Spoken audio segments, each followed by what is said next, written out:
There's no financial guru screaming at you from a Japanese finance channel, no hype, no secret formula. And yet, for generations, Japanese households have quietly built wealth using nothing more than daily habits. What if getting rich had less to do with how much you earn and everything to do with how you think? By the end of this video, you'll know 5 real secrets you can start using today.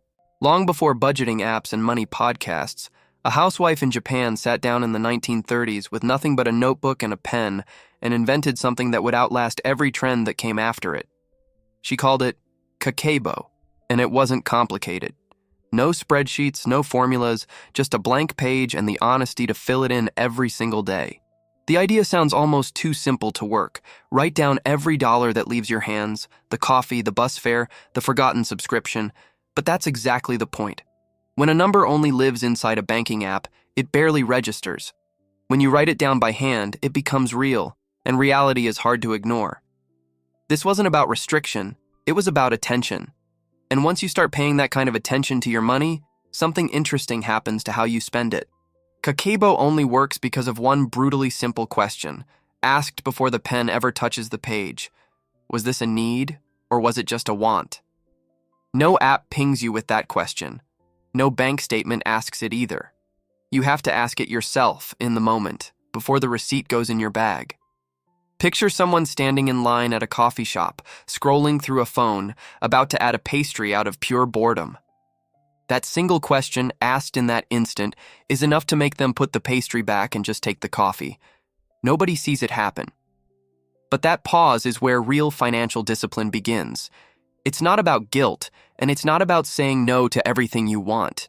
It's about catching the moment before the decision gets made on autopilot and giving yourself one honest second to choose on purpose instead.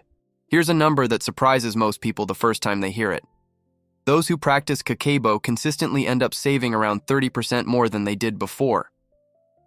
No app, no algorithm sorting their expenses into color-coded charts.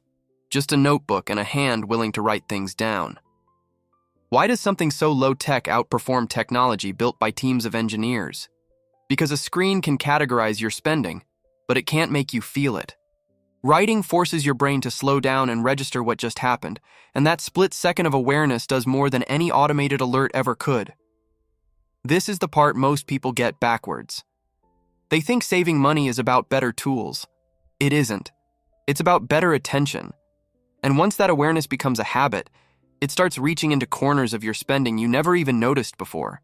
There's a word in Japanese that doesn't have a clean English translation, but once you understand it, you start noticing it everywhere. Motenai.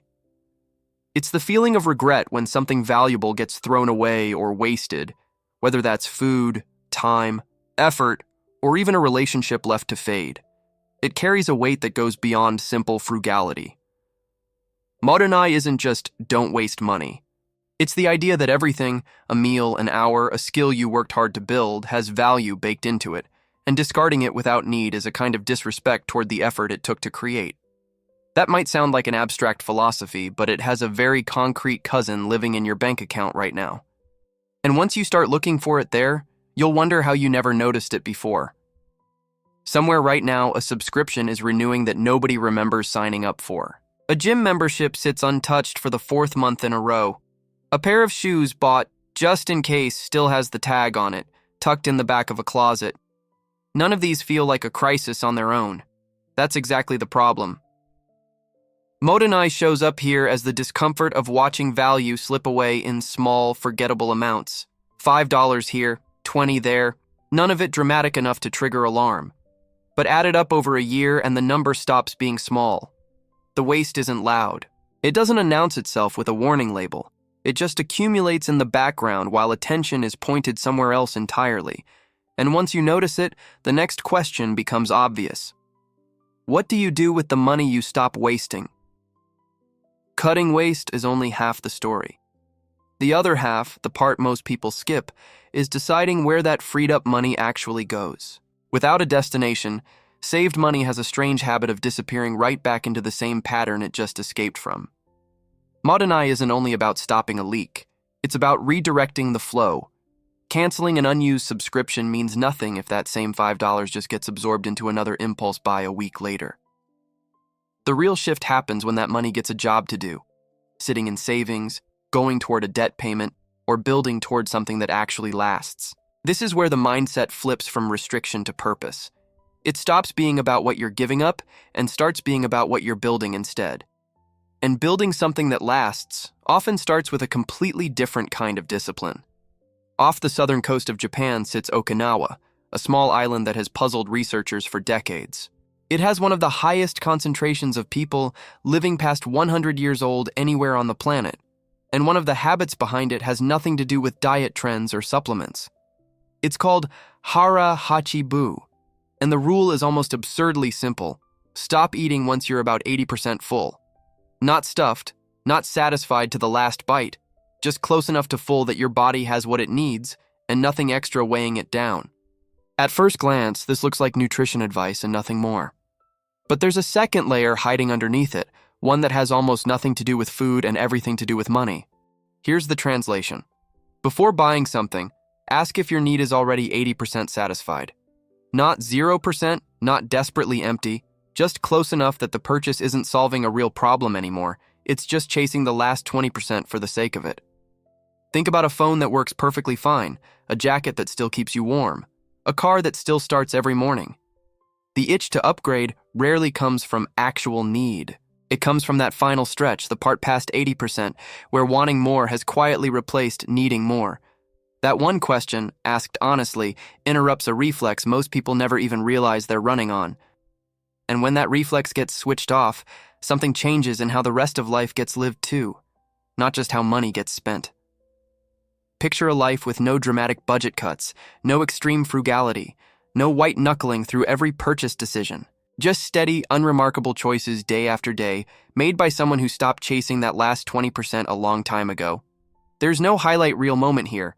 Nobody posts about the subscription they didn't renew or the upgrade they skipped this year. It doesn't look impressive from the outside, and that's exactly the point. Hara Hachibu, applied to money, isn't about performing discipline for anyone watching. Living without excess doesn't feel like sacrifice once it becomes the default. It feels light. Debt stops being a looming threat because it was never invited in through unnecessary spending in the first place. But staying steady like this over years takes more than good habits.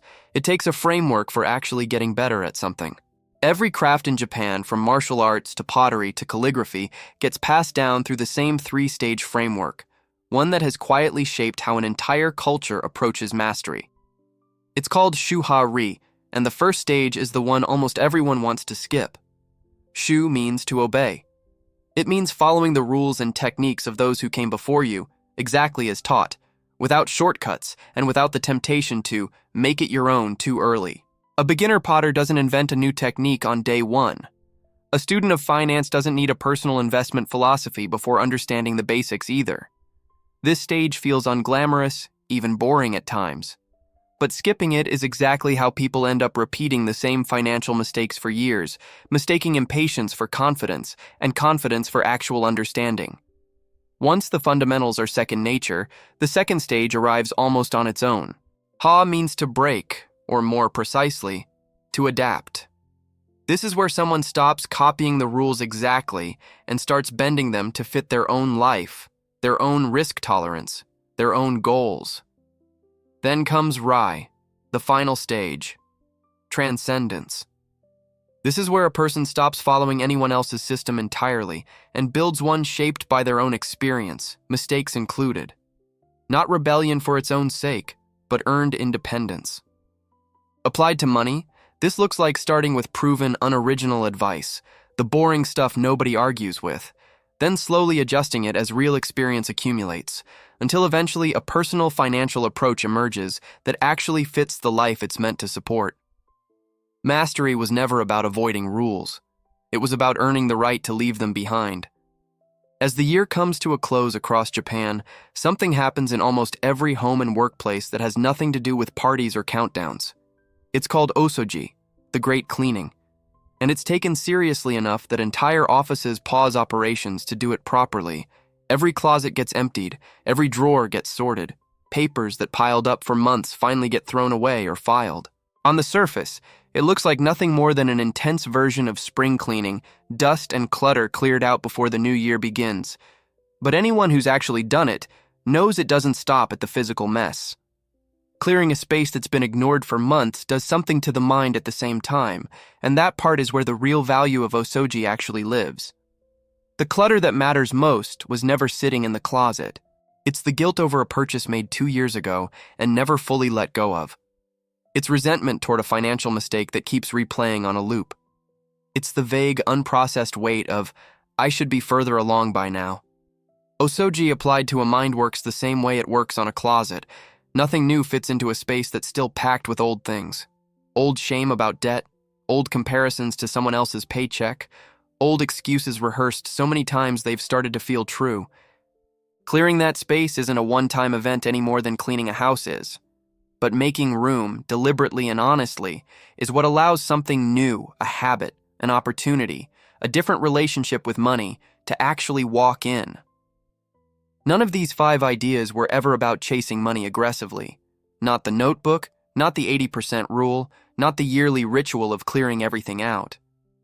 Every single one of them points back to the same quiet truth, one that has nothing to do with a bigger paycheck and everything to do with how a person shows up for their own life every day. Someone once said that riches begin with a state of mind, and that line isn't a metaphor. It's the entire lesson wrapped into one sentence. Wealth doesn't wait for a raise or a lucky break. It starts the moment someone becomes conscious of the choices already sitting in front of them and disciplined enough to follow through on the boring ones day after day, long before any bank balance ever moves. Money was never really the point. Attention was. And attention, unlike money, is something anyone can start building today. Out of everything covered here, from the notebook to the 80% rule to clearing out the clutter, one of these probably stuck with you more than the rest. Drop a comment and share which one you're going to try first, and why that one specifically caught your attention. And if this kind of thinking is something you want more of, follow the channel so the next video finds you, because there's a lot more of this wisdom still waiting to be unpacked.